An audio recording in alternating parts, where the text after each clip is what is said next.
Welcome to Jesse and Sarah. Congratulations on the film.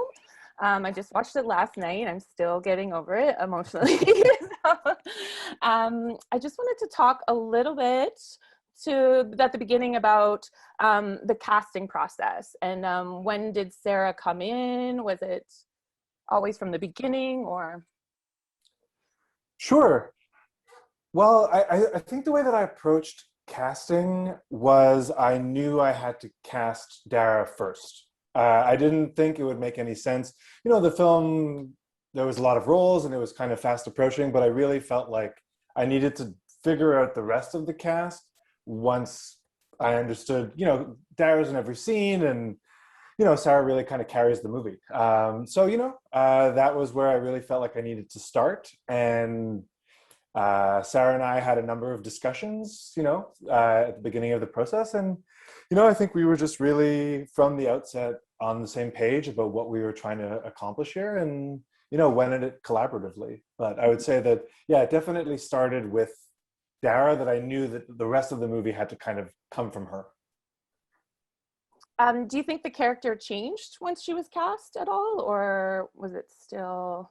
I mean, it's making a film is just a purely collaborative experience, as I just said. So, the way that I see it, like I wrote the script as well.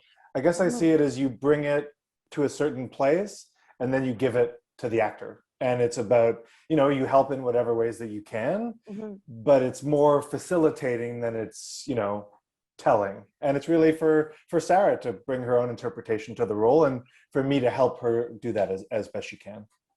And Sarah, how do you begin with a character that, just really doesn't show much physically or say what's in her heart a lot? Yeah, I would say that was the most challenging part because I think there's basically a second script for this film of everything that everyone wants to say, particularly Dara, and they don't have the words to say it. I think my greatest asset around that was having Jesse on set, because I think that given the circumstances that he wrote that were so dire, and once we would go like scene by scene, I would find myself so overcome emotionally. And I feel like he was so helpful in pulling that back and reminding me that this is a character who doesn't have the same facility of language with her emotions, who hasn't been listened to, has been really shut down by people who are close to her, which we see throughout the film. And so I think he really helped me pull the reins back on that continually until, the peak in the movie when she really starts to come undone. Otherwise, you're just watching someone at a 10 the entire time. So I have him to thank for that. Because for me as an actor, yeah, it was such a challenge. You come to things and you want her to feel dangerous and be pacing. And that's not who the character is. She in some instances in the script doesn't finish her sentences. She doesn't make a lot of noise. I think everything that Dara's feeling happens under the surface. And that's a really challenging thing when you're occupying so much space, to really trust that that stuff is coming through and that's enough. But in that way, it sort of mimics what the character is going through as well. So it was helpful for me. What do you guys think makes a good collaboration? Because it really seemed like you worked well together. Yeah, I think just, I think open communication. I think also, like Jesse said, from the moment I came on, we were talking at least once a week about the script and kind of going through it. And then of course you adapt when you're filming, because on the day so many things can go differently. And I think it really is just a testament to Jesse that he was always very open to my ideas. And I think he also wrote a script that really allowed for a lot of different interpretations, even for the audience. And so as an actor, that was just really fun to do. Great. How long was the shoot for, too? I'm just No, go ahead. How long did you have to stay? Because it is a very dark place for everyone. There's lots of comments on how she never smiles. So I'm just wondering, how long did you have to stay in that? Yeah. Our shoot was about, would you say 6 weeks, Jesse? I was 5. It was 5. Yeah, I mean, the process before, I would say it's cast about 2 months before. So Jesse and I would have conversations. But yeah, as far as the actual shooting of it, it was 5 weeks, which was in a lot of ways great because it's a short enough amount of time that given the headspace she has to live in, I was just willing to really like kind of go there and stay there. And because I'm in every scene, you know, I really did feel like I was living a lot of that experience. And Jesse was really mindful of how the schedule was set up and as far as like tracking Dara's arc emotionally wherever he could. So. And Jesse, how long did it take you to write the script? So you were living with this character for even longer than that.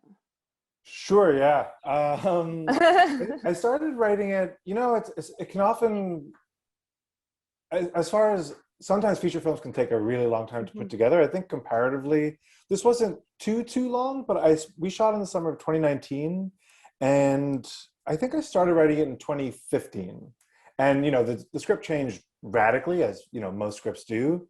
It certainly began to change and improve more rapidly when I started working with Colonel Films, who are the Quebec producers of the film. They definitely just like elevated everything immediately. But yeah, and even, like I said, even that amount of time, that felt relatively quick. I think if I'm not mistaken, I think they optioned it in like the late 2016, and then we shot it like, you know, 2.5 years later. And so what was the inspiration for, because you came at a story of mothers. And so what was your inspiration there? And people who are bad at being, or can't, or aren't able to be a mother. Yeah, there's kind of two strands to how I came to the story. One of them was I lived in the US for 6 or 7 years, and I began writing the script around the tail end of that time. And so I think just the theme of coming home was like really at the forefront of my mind. I myself was moving back to Canada. And then secondly, you know, each of my scripts, I'd say I don't have one way that I work, and there's not necessarily one seed that I always start with. And it won't surprise you, for the script, there's a character. Like the story came from Dara rather than vice versa. Sometimes I can start with the premise or what have you, but this one I just had a very keen sense of the character and I suppose the premise of her coming home, and the story really evolved from there, and how someone feels impacted by and the burden of their past, and how they ultimately come to reckon with that and kind of live more fully in the present. So that was the kind of character that I was hoping to explore. It's great. It is a beautiful, beautiful character study. I was also, the tone is amazing, and how you keep that dark tone through the whole thing. There's not a lot of levity or moments to break that, but it does work. Like, it keeps you very much in the headspace of Dara and where she's at. And so I'm just like, are there films that were influences that you watched to get the sense of tone, or? I really, it's funny you say that. It might be the first time that I've heard that. I definitely tried to, I don't know if it was successful or not, have some moments of levity for the character. Like, you know, when she's talking to her daughter in the kitchen, 30 minutes or so into the film, the whole relationship with the Hubert Lenoir character, of how that provides some levity in her life. So I try to add some elements of that at certain points in the story. You know, there weren't necessarily direct references. I mean, there's always like a million filmmakers and films that are swimming around your mind.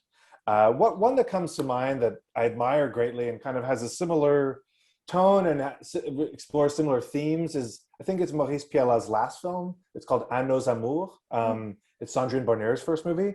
That movie, I mean, I don't know if I really had it in my mind when I was making the film, like as a direct inspiration, but it's certainly one I admire greatly. And it does deal with similar themes, if not necessarily the same context. Great. And Sarah, did you have any inspirations for Dara that you saw, or did it come from inside more? Yeah, I think I really based it mostly on just the text and the experience. I think Jesse had references of things that it wasn't. Like, that's good. You know, it wasn't like this character coming completely undone. or she does certainly, but in this very like particular way. But yeah, as far as prep for it, I feel like I really just looked at the script scene by scene, had these conversations with Jesse, and then I think the main scenes that probably changed in the doing of them were the scenes with Margot, with my daughter, because she's so young. So that was really exciting too. I feel like there's no way to prepare for things like that, and she has such a genuine, like open, sweet, unpretentious presence. So that was like a very special surprise. But otherwise, yeah, I would say it was just boring, like by the book script analysis. So working with a child, do you change your directing style when you work with a child? Was that your first experience? Either of you? Oh, well, Yeah, it was. Yeah, you do change your approach, and I think that having not, in my previous film, I worked with an actor. I think in the story she's supposed to be 10, but she was 12, and I can say that that was nothing like working with a 4-year-old, which was an entirely different experience. It was definitely challenging. I agree entirely with what Sarah just said. We really all as a group, Sarah, Jared, myself, Dominique, who plays Therese, we definitely had to adapt for sure, because, she's so young. The whole kind of premise of the film that she doesn't recognize her mother, I really thought it was important. If I cast a 7-year-old who kind of looks young, I really worried that the whole movie would fall apart. And then Margot came in and she was just incredible. And so we decided to go with her. And it definitely provided its challenges, but like I said, I think it lends an authenticity to the film that we couldn't have achieved otherwise. So she understood the scene that she was doing, or was she on a different movie? I've heard when people work with actors, sometimes children, they have like a different storyline depending on how adult No, that's who's there with you. It's a good question, and one I haven't been asked before. No, we didn't really sugarcoat it. She always had a parent on set, and she had an acting coach who I worked very closely with, and Ariane Castellano. So Ariane and I were really kind of in tandem working with Margot the whole film. So no, it's interesting, but we really had to kind of limit her time, make sure that in kind of like 30-minute bursts, we really tried to get what we needed. Yeah. But we kind of gave her an understanding, like a context and a premise of, Dara's upset right now, or, you feel ostracized, although we probably wouldn't use the word like ostracized for a 4-year-old. But yeah, we definitely, I wouldn't say that we kind of diverted. We just explained it as best we could in a language that she could understand. I have some interesting questions, or my interest about the writing process. Do you think it's harder to get started or to keep going for you? There's one thing that I'm writing right now that I have a writing partner, and we were kind of laughing earlier today that every part of the process is equally hard and awful. I'm just kidding around. I would say that the beginning, there is a joy to it that doesn't exist at any other place, in the sense that there's just less pressure for one, and there's just more this moment of discovery. That said, actually, when it comes to the script for Like a House on Fire, I almost wouldn't say that, because the script changed so drastically that it really only kind of came into its own in like mid 2017. So the first 2 years, it was almost a completely different film. And it was with Colonel's help and other people I was working with at the time, where I was really able to find the voice of the story. So it's always really hard, but it's important to kind of at least try to find your moments of levity, as we were talking about before, and of joy with it.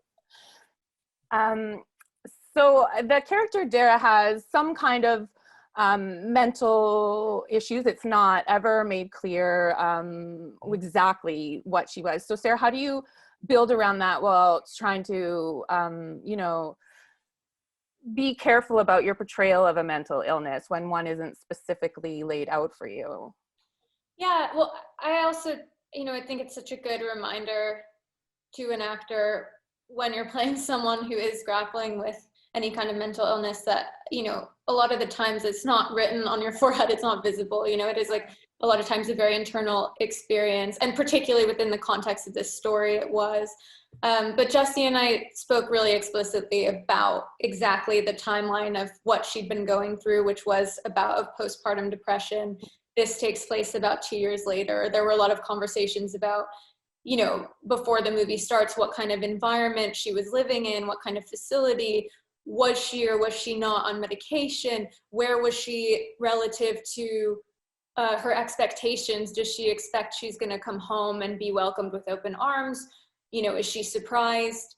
Which, for the most part, I think she really does think that that it's going to go differently. But yeah, I think it was important to Jessie that all of that, particularly because it was as it was in the script, that wasn't explicitly stated, and I think it does feel true to me, to the character, that she wouldn't offer everything that's going on in her own mind.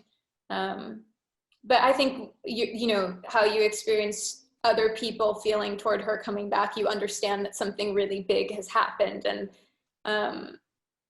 I think it was an interesting challenge to straddle, like, empathizing with Dara as the actor who's playing her, but also recognizing that, she did leave her family in this way, and that's a really interesting line to toe, because I think there is a color and hint of shame in her physical presence. And I think it's probably what keeps the movie from being 10 minutes long, where she just, goes in with all this energy and confidence, because I think it's very complicated for her.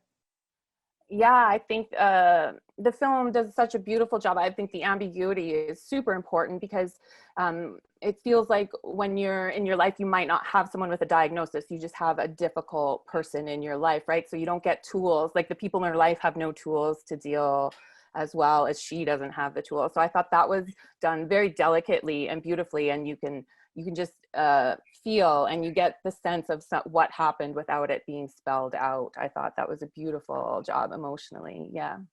So congratulations. Okay.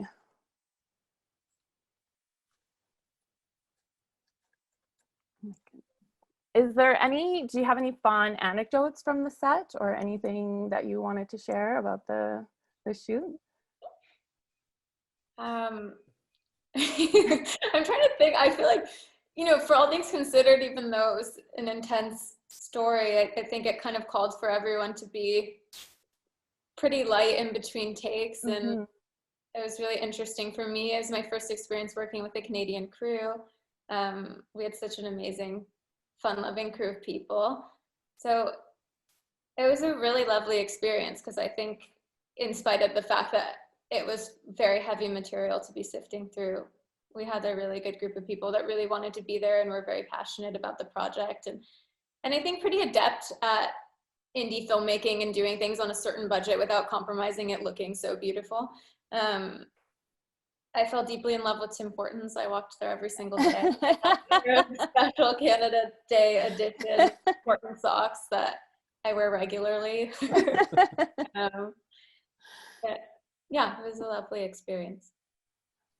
Jessie, do you find that you had to direct differently for the different actors, or was everyone on the same page? Or I don't know if everyone came from the different schools of acting, or if everyone was similar in that style?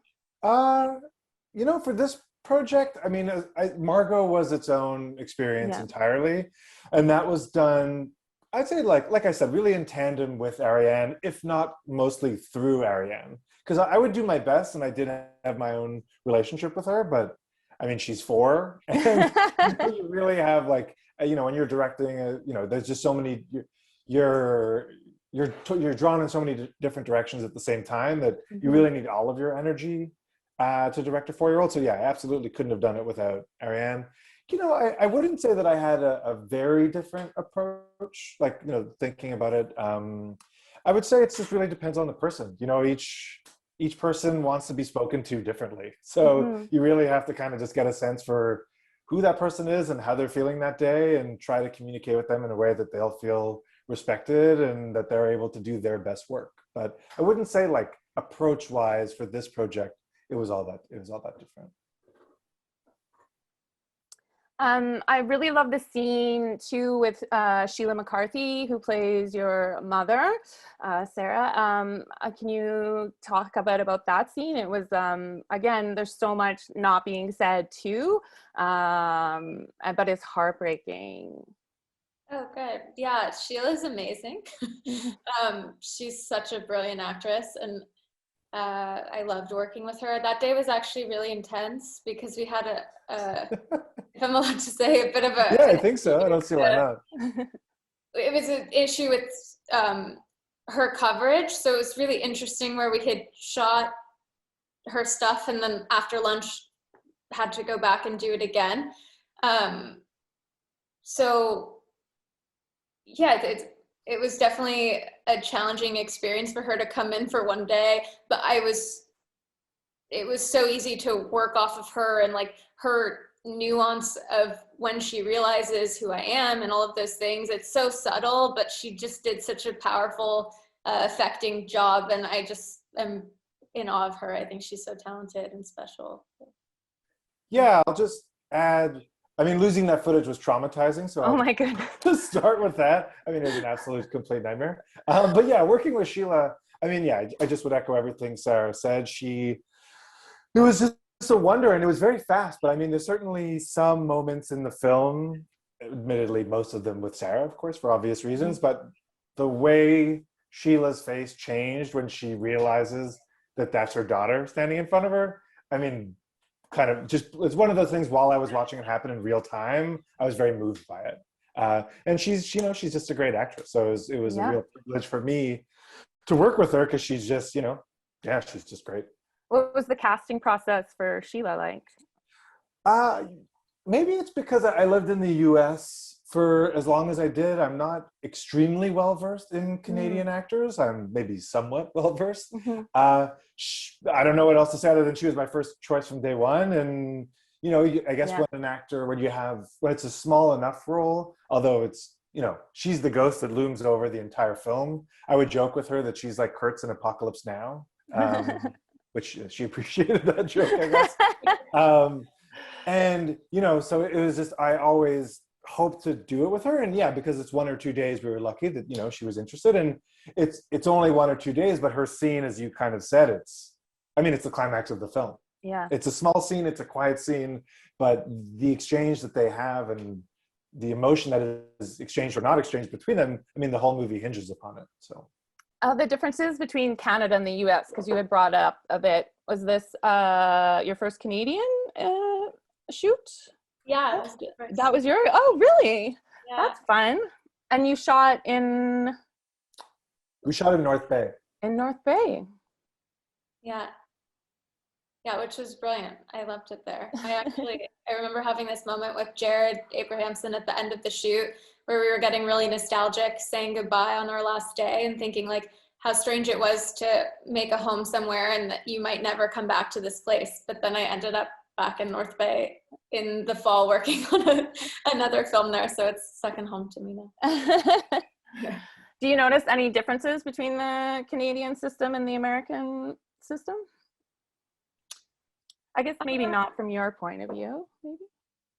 Yeah, not terribly. I think, again, I guess I would argue that our crew was maybe more accustomed to working on shoots that were shorter and had like time and logistical fun issues and like making the most out of that time. But that also probably just has to do with the fact that like the major thing that I worked on here was a television show, which is such a different beast. So I would just say like the tone was different in that sense, but yeah, I loved working in Canada. It was great. And Jesse, do you have any preferences between the American and the Canadian? Do you like working in both? Oh, yeah, I think I might have been a bit misleading what I said before. I mean, I've only made movies in Canada. So, okay. Like I went to film school in the US. And so I made like short films with my graduate cohort. And then I taught at a university in the US for 3 years, but I've made all of my films in Canada, and I Oh. definitely consider myself a Canadian filmmaker. And yeah. Well, I think that is it. What are you working? Actually, I would like to know what are you working on now? If you can talk about it, Jesse. Oh, sure. Another feature? Yeah, I have a few projects that I'm developing concurrently, but the main one that I've been working on for a while is, it still has the same kind of grounded and rooted character-driven stories that I've done up until now, very much including like House on Fire. But I did want to do something a little bit more atmospheric. It's a bit more in genre territory, and it's centered around a ghost story. So my next one's centered around a ghost story. Sarah, you're probably very busy, I imagine. And what are you working on? If you can talk about anything coming out. How flattering. Yeah, I'm not working at the moment. But just been getting through this pandemic. Well, congratulations on the film. Thank you both so much for talking with me today. And thank you again.